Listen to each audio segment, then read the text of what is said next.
Барлықтарыңызға сәлем. Каналыма қош келдіңіздер. Каналыма жазылып кетуді ұмытпаңыздар. Сіздердің қолдауларыңыз өте қажет. Сіздердің пікірлеріңізді оқып отырам. Сондай көңіл күй сыйлайды. Ары қарай да видео түсіре бергім келеді. Сіздердің пікірлеріңізді оқыған кезде сондай керемет. Жаңадан қосылған көрермендеріме де қош келдіңіздер деп айтам. Барлықтарыңызға рахмет. Бүгін сіздермен бірге кішігірім ғана жинастыру, міне өздеріңіз көріп тұрғандай, жинастыруға да келмейді, өйткені бос ыдыстарды ішін толтырып жатырмын. Қантты негізі көп болды салмағаныма. Елдің бәрі қант іздеп кетті, қантың қайда деп. Сонымен қой құрсын деп сөйтіп қантты салып қойдым. Дрожжым біткен болатын, дрожжымды салып қойып жатырмын. Өйткені осының алдында мен нан ашытқан болатын, соңғы дрожжды салған болатын. Одан кейін осындай приправа салып қойын деп жатырмын. Негізінен мен тамаққа мүлдем приправа қолданбаймын. Білмеймін, маған дәмі мүлдем ұнамайды осы приправалардың. Мен тек қана бұл приправаны жаңағы керешке істеген кезде сәл қосып қолданамын. Соған ғана алам көбінесе. Мына жерде енді барлығын ішін толтырып қойдым. Қантты да толтырып қойдым. Айттым үйдегі адамдарға, қантты толтырдым мінекей деп. Музыкадан балам келген болатын. Енді ол сабаққа кетеді, сондықтан түскі асқа гренки істеп жатырмын. Негізі гренкиді мен балам өте қатты жақсы көреді. Білмеймін неге екенін, постоянно гренки істеш дейді. Сонымен үйде қалған осы кішігірім нан бар еді. Осыдан гренки істейін деп жатырмын. Негізінен үй жинауға қолым босамай кетті. Көбінесе сыртта жүрем, азаннан кешке шейін. Кешке таман келесің, сонымен өтірік әйтеуір бірдеңені жинастырасың, әйтеуір бір тамақ істейсің. Сонымен кешке таман шаршап келіп жатып қаласың. Құдай қаласа, келесі видеода сіздермен бірге кухнямды жинасам ба деп отырмын. Өйткені кухнямды шын айтқанда көп болды жинамағаныма. Өзім қарап тұрам ғой, көп нәрсе кірлеп кеткен байқағанымдай. Енді жаңа жылдың алдында барлығын жинастырып, тазалап, шаңнан тазалап алу керек деп ойлаймын өзім.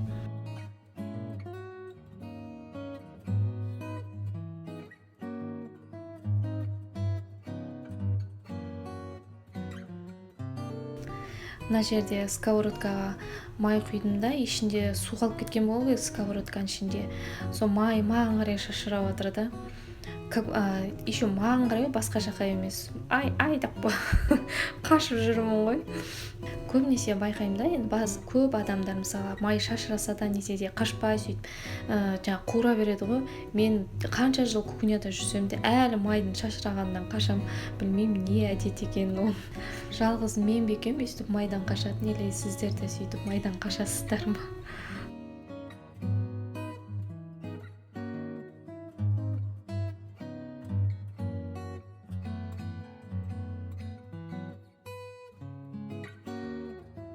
Негізі гренкиді мен қатты қызыл қылып қуырған жақсы көрем.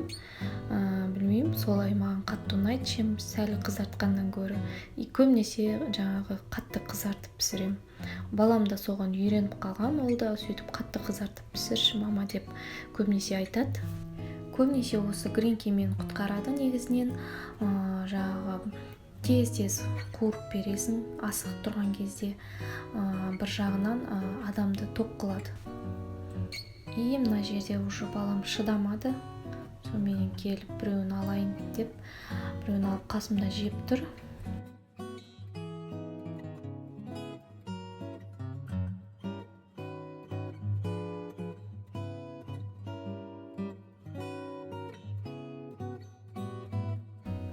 Мына жерде енді байқағандарыңыздай наным бітіп қалды да, сонымен жұмыртқаның бетіне құйып жібердім.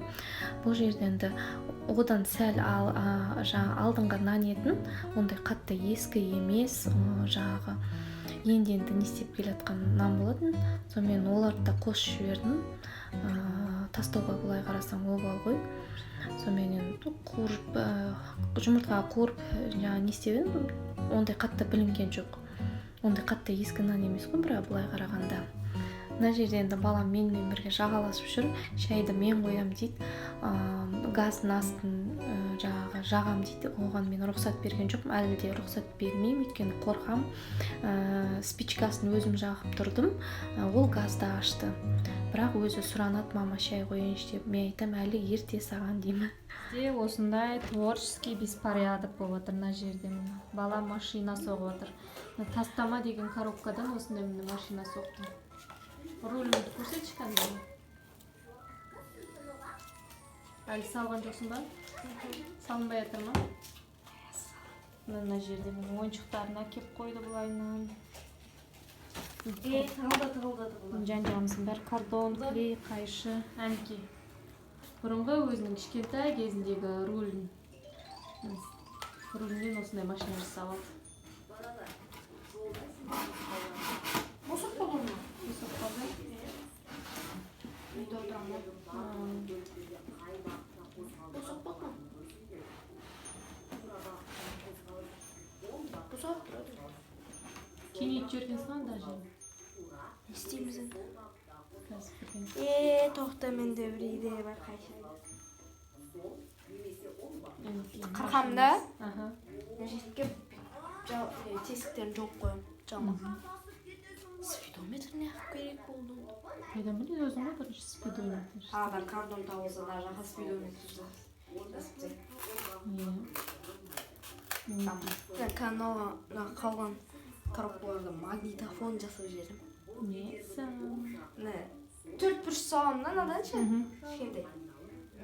Іште былайна стенкасы тұрады, ішінде колонка бар.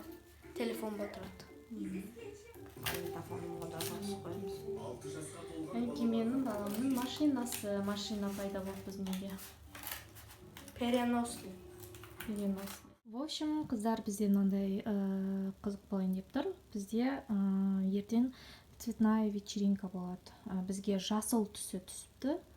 Ол баламның классында болады. Сондықтан екеумізге өмір алмаған жасыл түс алып жатырмын. Вообще киімімде менің жасыл түсті жоқ екен. Сондықтан өзіме осында. Негізі ауылдағы бар магазин бәрін аралап шықтым. И тапқаным осы болды міне. Негізі мынандай астындағындай мындай жеңіл кофта алмақшы едім, бұндай кофталар жоқ. Именно менің размерім жоқ, өйткені менің бойым кішкентай и арықпын. Сондықтан ондай жоқ болғаннан кейін мынаны алдым, амал жоқтан. Бұл бізде қалың, өте қалың. Осындай капюшонымен, несімен. Бұл бізде 2800. Екінші, бірақ екі түрлі жасыл түс болды. Бұл бізде бірдей емес. Тапқаным осы болғандықтан басқа жасыл түстер жоқ. Мынау енді бізде ұл баланыкі. Бұл бізде 1500 теңге. Бұл енді өте жеңіл. Негізі өзіме осындай қалаған едім. Екеумізге наоборот шықты.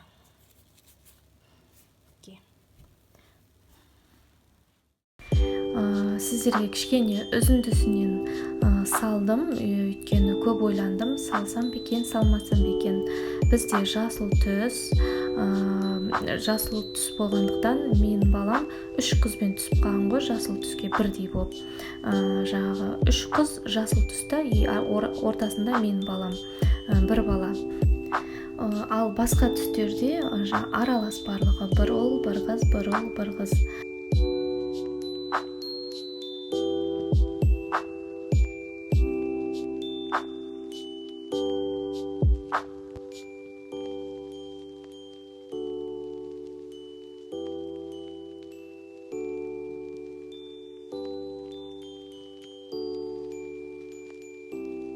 Мінекей бізден осындай видео шықты. Сіздермен қоштасайын, сау болыңыздар.